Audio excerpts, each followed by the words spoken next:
And I told him, sorry, I'm not competing now because I'm just starting. What I'm doing is benchmarking. And that means whoever is in the area of business I'm doing that is acknowledged as the best in the world in that business, I want to benchmark them. So what are they doing? How are they doing it? So what I'm then going to strive to do is to match them in terms of the quality of what they do. Because I discovered in business that people don't fail based on size, because any company, no matter how big it is, can fail. But they fail because their products fail. Product failure means people are no longer buying your product.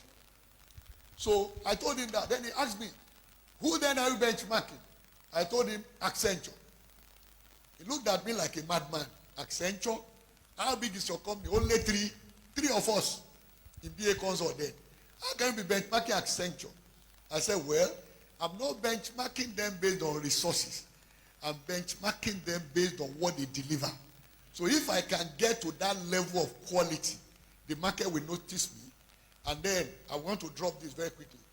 3 things, or let me say 4 things must happen in your business.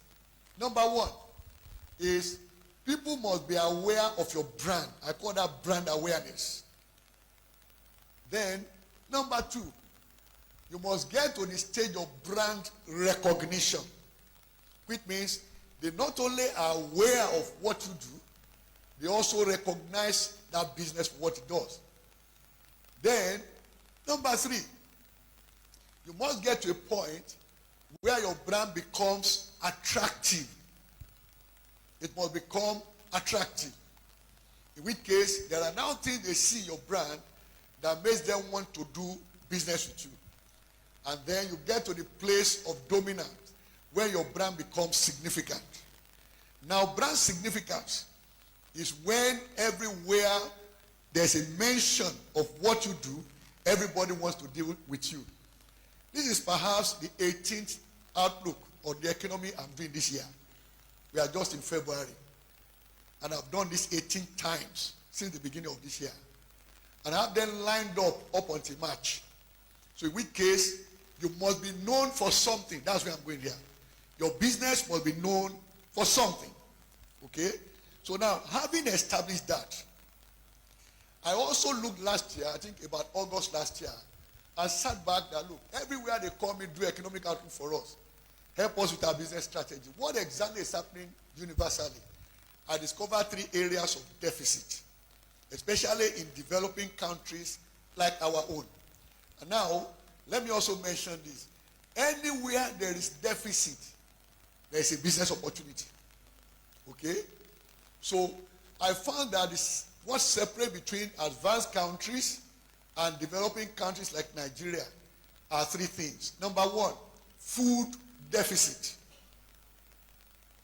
And we've also taken example from China and India, how they evolved from where they were and became what they are today. They identify food deficits as a major challenge of developing countries and set out a program to deal with the deficit some 40 years ago. And if you look at it today, those 2 countries are the most populated in the world. India, number 1, followed by China. In fact, India overtook China June last year as the most populated country in the world. Why is it that they are not complaining about food? Why is India not worried about food? Why did all of us start suffering when India said, I'm no longer exporting my rice to the rest of the world in August 2023?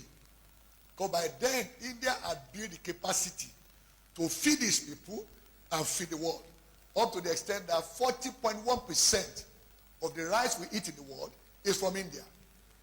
Not even Thailand, that we use as benchmark in the rice market internationally. And so the issue then is, India said, because of heavy monsoon rains, rice plantation destroyed. We don't want our people to starve. So the best thing is non-basmati rice. We are placing a restriction on its export. And the price of rice went up in Nigeria and everywhere else in the world. That was when I discovered that 40.1% of the rice we all eat in the world is from India. So India and China address food deficit. Second deficit is energy deficit.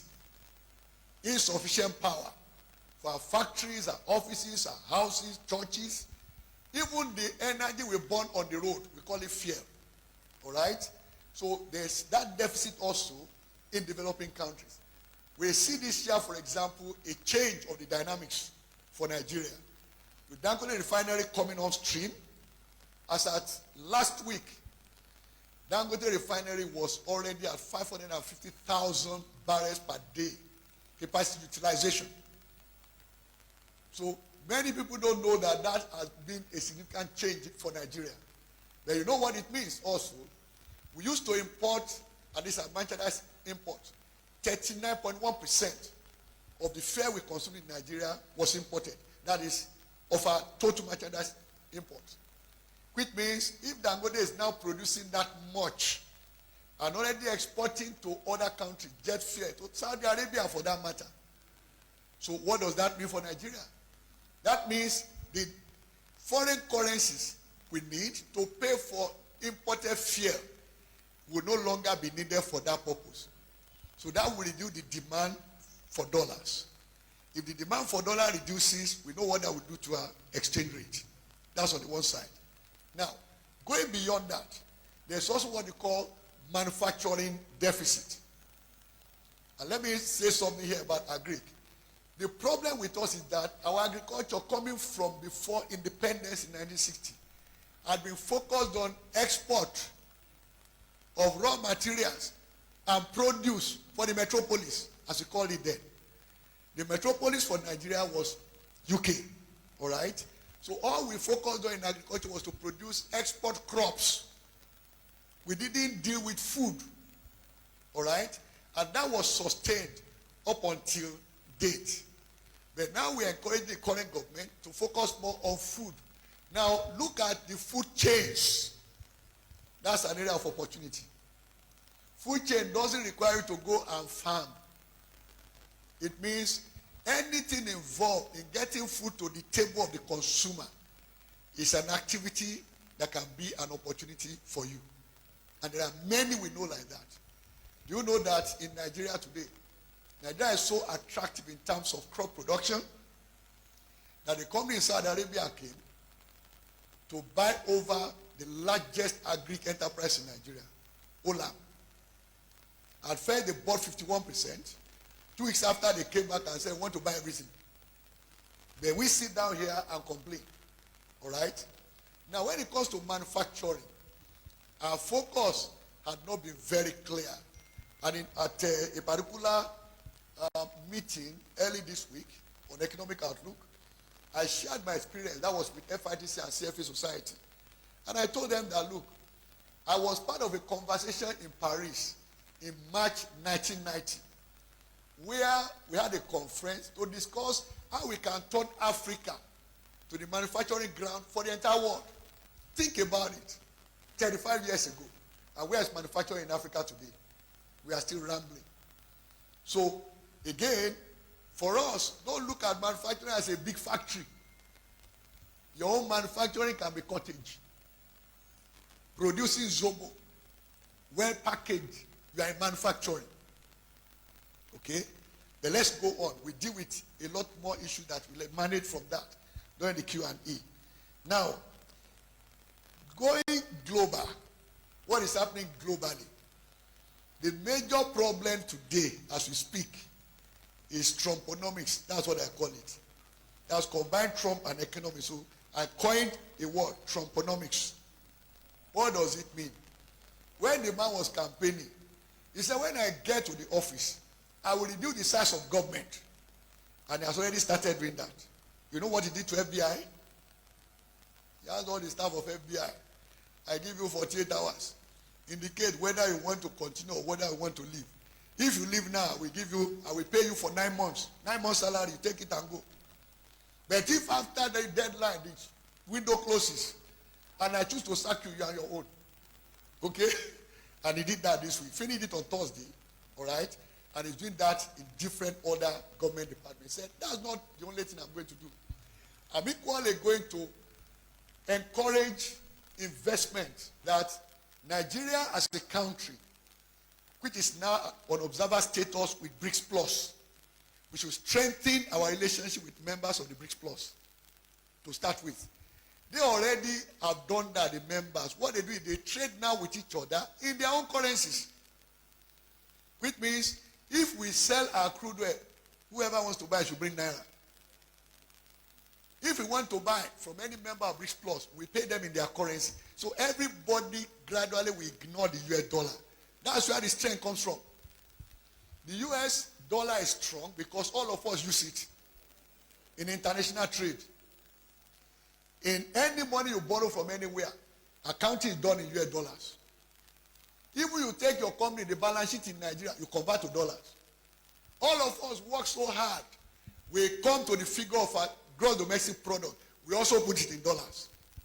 So when they now come and say, hey, Nigeria, we have dropped from number 1 in Africa to number 4. Behind South Africa, Egypt, and Algeria. I just laugh at them. You know why? Because it's all about the exchange value of the dollar. The day a dollar unravels, all that nonsense will stop. Of course, while they were saying that 2 days ago, the World Bank head in Nigeria came out and said they should forget all that nonsense talk. The Nigerian economy is still the largest in Africa. So World Bank said that 2 days ago. So for those who still say, South Africa is bigger, you are just wasting your time. Then what does it mean for us? That means we may hear all this news about Nigeria, but let me tell you something. That when your mind is trained to see opportunities, you will never surrender or complain about problems. So in which case, what you are out to do is to train your mind to see opportunities. Not to see problems and complain about them, because every problem is an opportunity. Let's progress. Technical. Next slide.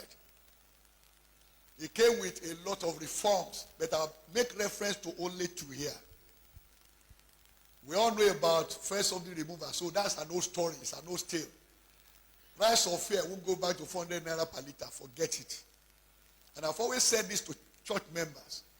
We don't pray to return to where naira exchange value was 40 years ago. It's a waste of time. Asking for price of cement to go to what it was when I bought my first house some 35 years ago is a waste of spiritual energy. You know what I say? Who supplies what we need? So I don't pray that price of cement should come down. I pray that when I now get to a point to build a house, God should provide the money. That's the focus. So, and I ask him, what should I do? So just like, Dickie, I know said earlier on in prayer, that when some are saying there's a casting down, will we be saying